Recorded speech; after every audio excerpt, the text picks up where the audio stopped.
voici le chêne vert célèbre de Mirepoix, emblématique de la cité médiévale, sur lequel tout le monde aime à se projeter et à dire qu'il a 800 ans. Alors 800 ans, certainement pas, puisqu'il semblerait qu'il ait eu 150 ans en 1914.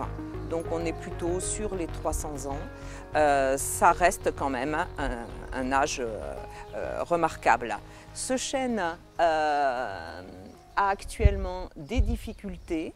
Il y a une branche qui est tombée il y a 4-5 ans. Il est dans ce jardin dont j'ai acheté la maison en 2018. Et il a été classé monument historique en 1945. Donc quand il s'agit d'intervenir sur l'arbre, il faut demander l'avis de la DRAC, l'avis de l'ONF. Et quand il a fallu là maintenant faire des travaux, on s'est tourné vers la paysagiste conseil du pays de Mirepoix qui nous a donné une liste d'élagueurs, brancheurs spécialistes et nous avons contacté Arboristique.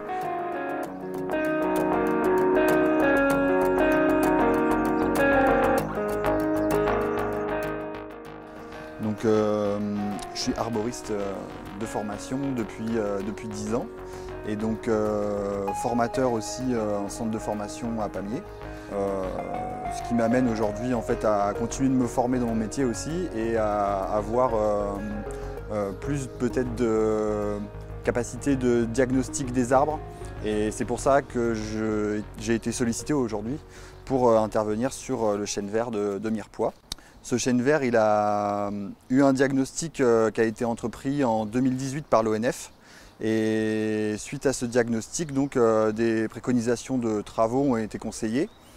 Le temps a joué un petit peu contre cet arbre puisque l'évolution des pathologies qu'il avait liées aussi à l'environnement, au changement climatique actuel, font que tout ça s'accélère.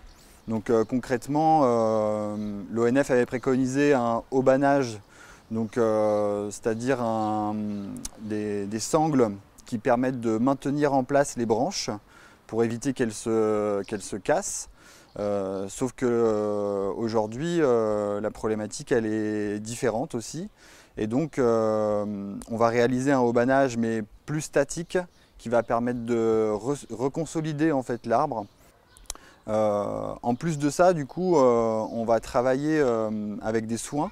On va essayer de le faire redémarrer un petit peu au niveau de son activité foliaire, puisqu'il a toute une partie qui est au-dessus de la route, qui est en train de se décolorer. Il perd beaucoup de feuilles. Il y a de plus en plus de bois mort. Et on voit que ça correspond au niveau racinaire et au niveau du tronc à ces blessures et à ces nécroses et à ces attaques aussi de champignons, qui est un champignon qui attaque les racines et qui se développe de plus en plus étant donné l'évolution aussi du climat. C'est vraiment deux choses qui sont liées, on a de plus en plus de pathologies liées à ça. Et donc c'est assez particulier de travailler sur les soins au niveau des arbres, puisque ça demande un diagnostic assez important, assez poussé au niveau du sol notamment. Donc on a réalisé ici un prélèvement de sol pour pouvoir connaître un petit peu la nature de celui-ci. Et puis on n'avait qu'une partie en fait du sol disponible, puisque l'autre partie est sous les maisons, les racines sont sous les maisons, sous la route. Et donc on a qu'une petite information finalement du sol au niveau racinaire. On a quand même un canal qui passe juste à côté, donc ça c'est plutôt une chance pour lui d'avoir de l'eau à proximité. Mais peut-être on peut lui apporter un petit peu plus au niveau des racines pour essayer justement non pas d'essayer de se positionner en fait comme sauveur, mais plutôt d'essayer de lui donner des informations pour que lui fasse le changement lui-même. On est plutôt dans cette démarche-là aujourd'hui dans le soin aux arbres, à essayer de donner des réactions chimiques à l'arbre avec des informations, avec d'autres plantes. On travaille que sur des soins naturels, qu'avec des soins naturels. De l'ortie, de la consoude, de la prêle, là, c'est les trois ressources qu'on va utiliser pour travailler sur le système racinaire.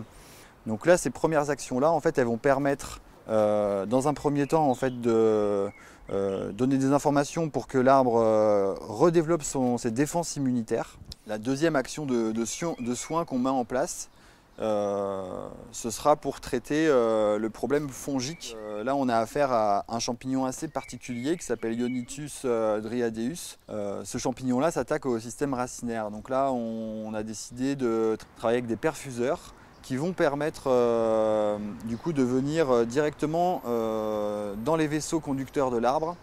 Et là, avec des systèmes d'infusion et de décoction, on va pouvoir induire en fait des informations à l'arbre pour traiter son